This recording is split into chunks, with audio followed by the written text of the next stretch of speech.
आज की वीडियो में हम आंग्ल मैसूर युद्ध की पार्श्वभूमि, उसके कारण ये उनके परिणाम के बारे में जानेंगे। हैदर अली, जो वाडियार वंश की सेना में एक सैनिक के रूप में नियुक्त किया गया था, अपने महान प्रशासनिक कौशल्य व रणनीति के बल पर मैसूर का वास्तविक शासक बन गया। 18वीं शताब्दी के उत्तरार्ध में हैदर अली के नेतृत्व में मैसूर एक शक्तिशाली राज्य के रूप में उभरा। मालाबार तट के समुद्र व्यापार पर हैदर अली के नियंत्रण के साथ मैसूर की फ्रांसीसियों से निकटता अंग्रेजों को राजनीतिक हितों तथा मद्रास पर उनके नियंत्रण को खतरे में डाल दिया था। बंगाल के नवाब के साथ बक्सर के युद्ध में अपनी सफलता के बाद अंग्रेजों ने हैदराबाद के निजाम के साथ एक संधि पर हस्ताक्षर किए और निजाम, जिसके पहले से ही मराठों के साथ मतभेद थे, इसी वजह से निजाम उत्तरी सरकार तट अंग्रेजों को सौंपने के लिए राजी हो गए। मैसूर राज्य तथा अंग्रेजों के बीच हुए संघर्ष को आंग्ल मैसूर युद्ध के नाम से जाना जाता है। 1767 से लेकर 1799 के बीच कुल 4 युद्ध लड़े गए। आंग्ल मैसूर युद्ध के कुछ कारण थे। आंग्ल मैसूर युद्ध के कारण हैदर अली के उत्कर्ष से अंग्रेज उसे अपने प्रतिद्वंदी के रूप में देखने लगे थे। अंग्रेजों और हैदर अली के मध्य संघर्ष होने का एक प्रमुख कारण यह भी था कि दोनों ही अपने क्षेत्र में वृद्धि करने को उत्सुक थे। अंग्रेजों का मराठों तथा हैदराबाद के निजाम के साथ साठगांठ करना हैदर अली की आंखों में खटकता रहा। हैदर अली अंग्रेजों को कट्टर विरोधी फ्रांसीसियों की ओर अधिक आकर्षित था। हैदर अली अपनी नौसेना बनाना चाहता था, जिसके लिए उसने अपनी सीमाओं का विस्तार समुद्र तट तक करने का प्रयास किया, पर अंग्रेजों ने उसके हर प्रयास को असफल करा और गुंटूल तथा माही पर अधिकार कर लिया। प्रथम आंग्ल मैसूर युद्ध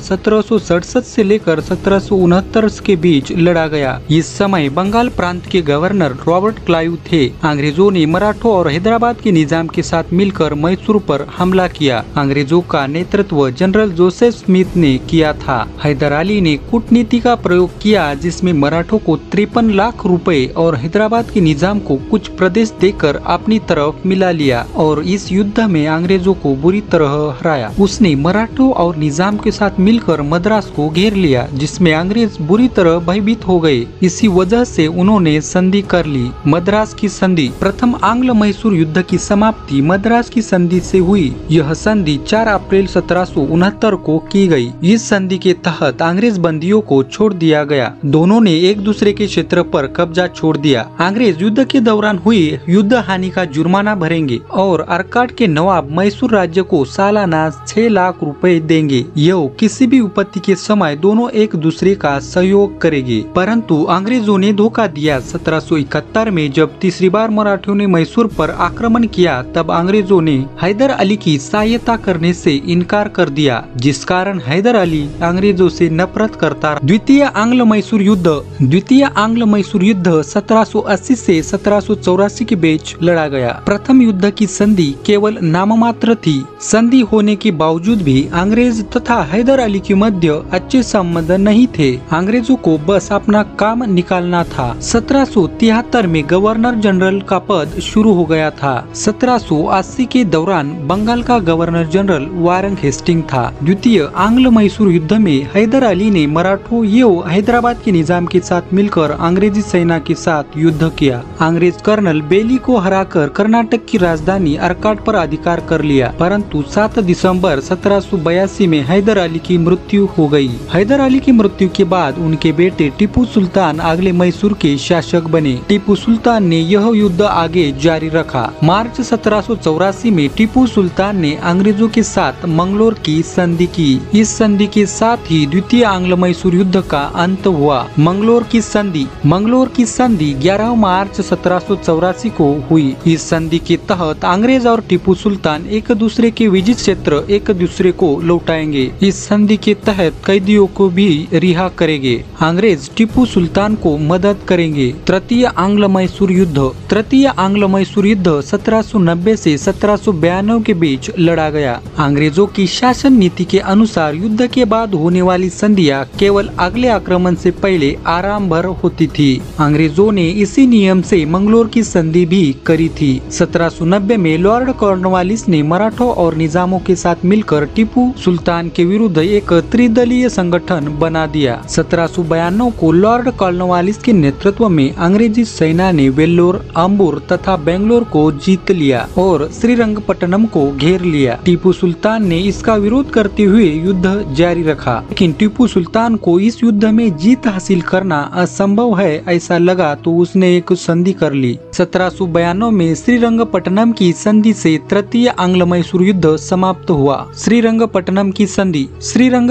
संधि 18 मार्च 1792 को हुई। इस संधि के तहत टीपू सुल्तान को अपने प्रदेश का लगभग आधा भाग अंग्रेजों को तथा उसके साथियों को देना पड़ा। वही टीपू सुल्तान को 3 करोड़ 30 लाख रुपए युद्ध हानि के रूप में अंग्रेजों को देने पड़े। वही अंग्रेजों को मालाबार, कुर्ग, बारामहल एवं डिंडीगल प्रदेश देने पड़े। मराठों को कृष्णा एवं तुंगभद्रा नदियों के बीच का प्रदेश देना पड़ा। वही निजामों को कृष्णा एवं वेना नदियों के बीच का प्रदेश देना पड़ा और इसकी पूर्ति न होने तक टीपू के बच्चे अंग्रेजों के पास रह गए। चतुर्थ आंग्ल मैसूर युद्ध तृतीय मैसूर युद्ध के उपरांत टीपू की शक्ति काफी कम हो चुकी थी। अंग्रेजों तथा टीपू सुल्तान के मध्य संधि भी हो चुकी थी, परंतु टीपू सुल्तान अपनी पराजय को भूला नहीं था तथा वो अंग्रेजों से बदला भी लेना चाहता था। इसके चलते ही उसने यूरोप में फ्रांस की सरकार से संपर्क स्थापित किया था। उसने फ्रांसीसियों को अपनी सेना में भर्ती किया। वेलेजली ने भारत आते ही परिस्थिति का शीघ्र ही अध्ययन कर लिया। वेलेजली ने युद्ध की तैयारी आरंभ कर दी, मगर इससे पूर्व उसने निजाम तथा मराठों को अपनी तरफ मिला लिया। 1799 में जब बंगाल के गवर्नर जनरल लॉर्ड वेलेजली ने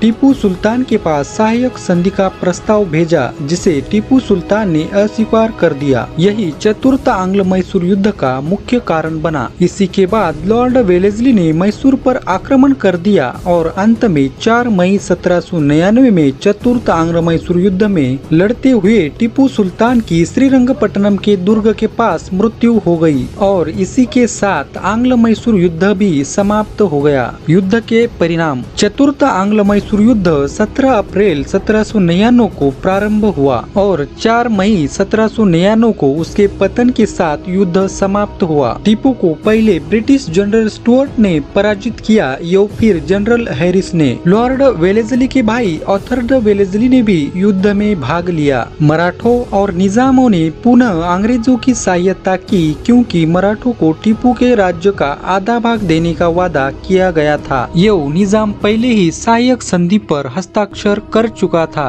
टीपू सुल्तान युद्ध में मारा गया, यह उसके सभी खजाने अंग्रेजों द्वारा जब्त कर लिए गए। अंग्रेजों ने मैसूर के पूर्व हिंदू शाही परिवार के एक व्यक्ति को महाराजा के रूप में चुना और उससे सहायक संधि कर ली। इस तरह से मैसूर को अपने अधीन करने में अंग्रेजों को 32 वर्ष लगे थे। वही दक्कन में फ्रांसीसी पुनः प्रवर्तक का खतरा स्थायी रूप से समाप्त हो गया। यह वीडियो आपने अंत तक देखा, इसी वजह से कमेंट बॉक्स में द्वितीय आंग्ल मैसूर युद्ध की समाप्ति किस संधि से हुई जरूर बताना और ऐसे ही नए वीडियो के लिए हमारे चैनल को सब्सक्राइब